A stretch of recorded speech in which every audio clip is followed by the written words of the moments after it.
Hello, my name is Clay Staires with the Leadership Initiative. I want to welcome you to a training series that we are calling Winning in the Workplace.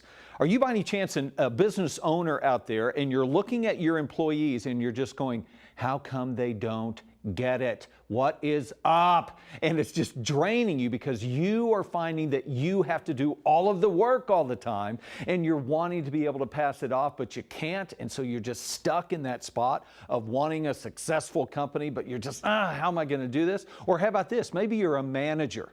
Maybe you're a manager and you have people around you, but you're going, how do I get these people to do what I'm telling them to do? I keep telling them, but they aren't doing it. What's up? And you're pulling your hair out. It's driving you crazy. Or how about this? Maybe you are an entry-level worker. Maybe you're a person that has just come into a job and you're maybe even a young worker just come into the workforce.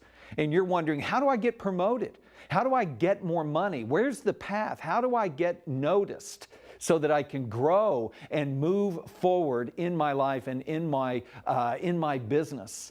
Well, guys, this training series is for you because we will answer and solve each of these problems. Okay, once again, we're going to be introducing to you guys what I call the production mindset pyramid. And it all begins down at the very base, the mindset that we have to have as we enter into the workforce. And that base is called the worker level. In this first series that we're doing here, these 8 sessions are all on the worker level. After this, we'll move to the next 8 series of sessions, which is all going to be about the trainer level or the team builder level.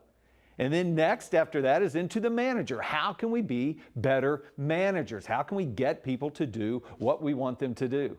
And then finally, we move into this 4th level, which we call the effective leader. And this is in that area where we are able to lead multiple people all at the same time without feeling like we constantly get drugged down into the weeds of our business on a daily basis. So once again, this is the Winning in the Workplace training series. I think you're going to love it. I think you're going to learn a ton. Welcome. Let's get started. So the first thing that we have here is some ground rules. Each time when you come, I want you to know that this is going to be the expectation for you. Number 1, you're going to love this. Always come with your notebook and pen. Okay? As a school teacher for 15 years, it was always so exciting when children would walk into my classroom, the wonderful, beautiful children that they were, and they would have nothing with them. They would just walk in and they had absolutely nothing. And so it looked like I was getting ready to be their babysitter for the next hour and a half. So I want you guys to know one of the expectations for this class is that each time you come, please remember to bring your notebook and a pen or a pencil, something to write with. Number 2, you're going to love this one right here, okay? I am going to expect you to come to these classes just like you would come to work, dressed in what we call business casual, okay? That means that when you're coming, I want you to come in either a skirt, a dress, a shirt with a collar, okay? No denim, no shorts, no flip-flops. No dirty clothes, no tanks or things like that, but we're coming dressed business casual. I want you to go ahead and start getting used to that, okay? You would be amazed at how many employees actually show up or want to be employees show up for interviews totally dressed for something different. It's like they're getting ready to go to the lake or something like that. So I don't want you guys to ever do that. So number 1 tip on an interview is dress for the part, okay? Dress for success. Because again, that first impression, people will exclude you immediately if you walk in flip-flops, hat turned around backwards. Now again, you might be sitting there saying, oh, people would never do that. Oh, they do that all the time. You know, they'll even bring children with them on the interview. You know, not a good idea. That's number 2 point, don't take your children to the interview. All right, it's always important to know, Jessica, just for the future. Okay, so that's number 2. And then we come to number 3. Things that you always want to keep in mind is we need to be on time. Vital that we come and that we are on time each time. And you've probably heard before that what, 10, 15 minutes early is on time. 40 minutes early, Jessica, could be on time. But early is on time. On time is what we call in time, all right? And it's always frustrating as an employer when your employees are showing up just in time, all right? Because how many of you guys know you get to work and there's always that, 5, 6, 7, 10, 15 minutes of kind of getting oriented. I'm paying you for that, okay? So I expect you to be here early to get all that stuff taken care of, so by the time you clock in, you are on time. Fair enough? Okay, good deal. And let's see, next of all, what we want to do, number 4, again, there's only 4 things. Ready to learn. Please come each week, please come to each session with an attitude of, I'm here to learn. I'm here to grow. I'm here to gain something new. Now, for me as a teacher, how do I interpret, Carrie, somebody is ready to learn? Somebody is here and they are ready to learn. It's a whole lot more than Jessica saying, yeah, I'm here. I'm ready to learn. It's a whole lot more than that. What it means to me is when people actually have questions, when people are actually interacting. That's when I know learning and processing is going on. Again, being in the classroom for 15 years, there were most days where me as a teacher, I am talking, and my classroom is full of humans. However, I don't think any learning is going on. Does that make sense to you guys? Did you ever go into class?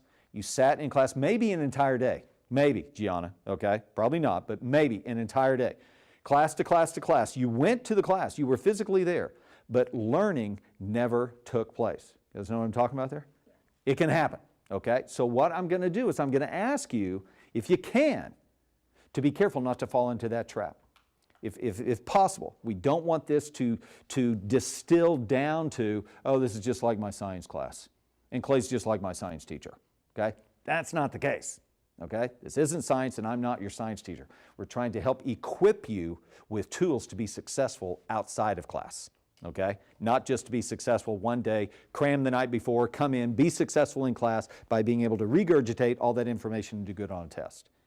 This is to help you be successful outside of the class. Fair enough? Okay, so these are the 4 things. Any problem with these? Anybody want to get up and walk out of the room yet? Anybody want to turn off the video, say, forget this, I'm not going to move any forward? Okay? All right, good deal. So these are going to be the ground rules. Everybody's all right with this? Fantastic. Good. I'm going to erase here. Go ahead and go. Next thing I want to do is take a look. If you look at our notebook, I want to take a look at what the schedule is going to look like, the different things that we're going to be covering in our class. Okay? You can see here on the table of contents, today is our introduction. After this, we're going to be talking about business, just how business works, kind of talking about the bigger picture of how a business becomes sustainable. Now again, there are a ton of businesses out there, but that doesn't necessarily mean that these businesses are successful, that these businesses are sustainable. So what we need to do is we need to understand how to make a business sustainable, so you will know your part in how that thing happens.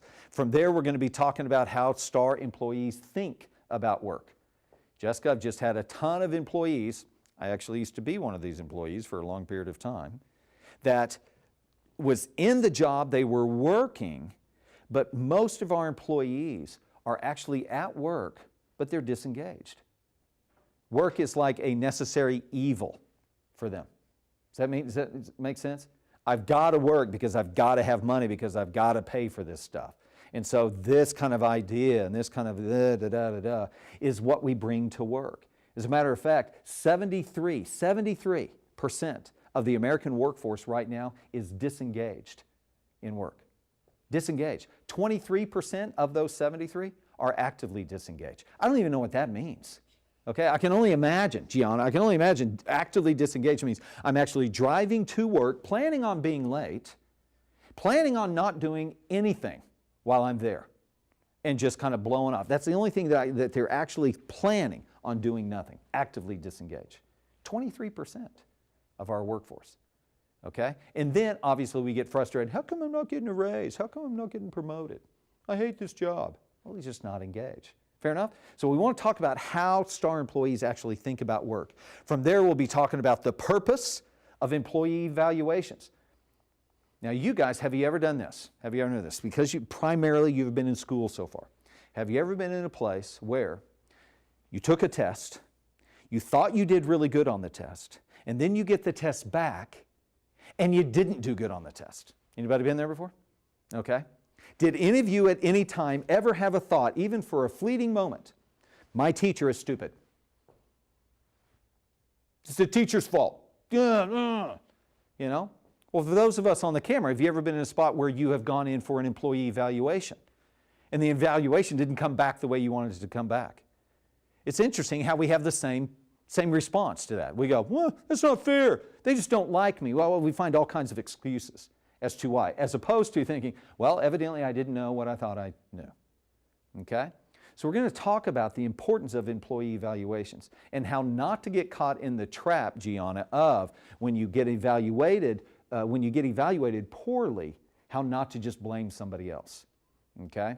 And at the same time, Michaela, how not to get all panicky and freaked out when employee evaluations are coming up, which again, people do all the time. Just kind of big eyes, almost like we do when we're getting ready for a test. You know, we're walking in, we're pooping our pants and just terrified of what's going to happen on this test. So we're going to be talking about evaluations. Next of all, how do you identify a good job for you? I know that you're going to be moving forward from here. Those of you that are watching the video, you might be in a position right now, a job that you've had for a long time, and going, is this really a good job for me? And you've been there for 5 years trying to answer that question. Is this really a good job for me? How do you know if the job is right for you? We want to talk about some specific things to help you answer that question so you can have confidence on a daily basis when you go into your job, so you don't fall into that category of the 73% that is disengaged. Okay? Then we'll move from there into how to apply an interview like a rock star. Getting Gianna to your point, how do we apply an interview to make sure that we stand out in front of everybody else, it's all the other competition? How do you set yourself apart once you have the job? AKA, how do I not suck as an employee? All right, that's like a basic lesson. You got to learn how to not suck as an employee. Those of you watching, you got to not suck, okay? If you want to get promoted, if you want to get a raise, if you want people to look at you a certain way, Carrie, you can't suck, all right? So that's really all it is. You guys, I talk to college students across the country. I've got a whole presentation, how to not suck, all right? Because if you want to stand out in an interview, just don't suck. If you want to get a raise, if you want to get a promotion, just don't suck, because 73% of the American workforce is disengaged. They suck, okay? How do I not do that? It's not hard. It's not hard. But I will let you know, it does go against the current culture, okay? You will be different. How many of you guys love to be different? Yeah, I know. Depends. Okay, well, yeah. Most people don't like to be different. Most people like to be status quo. Most people like to be like everybody else because that's familiar. Okay, so we'll be talking a little bit about that. And then finally, we'll finish up with how do we make money? Ooh, that's a sweet topic. You guys, it took me 47 years to learn how to make money. I'm going to talk with you guys, tell you the lessons so that you don't have to wait 47 years to learn how to make money. All right? Right now, just so you know, right now what you're doing in your jobs, you are not making money. Okay? If you are watching on video, if you are getting paid a salary or if you are getting paid by the hour, I want you to know you are not making money. All right? So we want to be careful with that. It could be just a matter of definition. Yeah, Gianna's sitting there looking at me funny, all right, like some other people are on video here. But you're not making money yet. All right, we'll get into that later on. You'll love it, okay? It'll really set you free. And then the thing that we'll even add to that is, once we learn how to make money, now we get to the sweet spot. How do you keep money? Oh, wow, that's sweet, all right? All right, and then finally the very last class, how to get promoted from worker to the team builder, or from a worker to a trainer. That's the next level as we move up. All right, so that's kind of the direction that we're going to be going.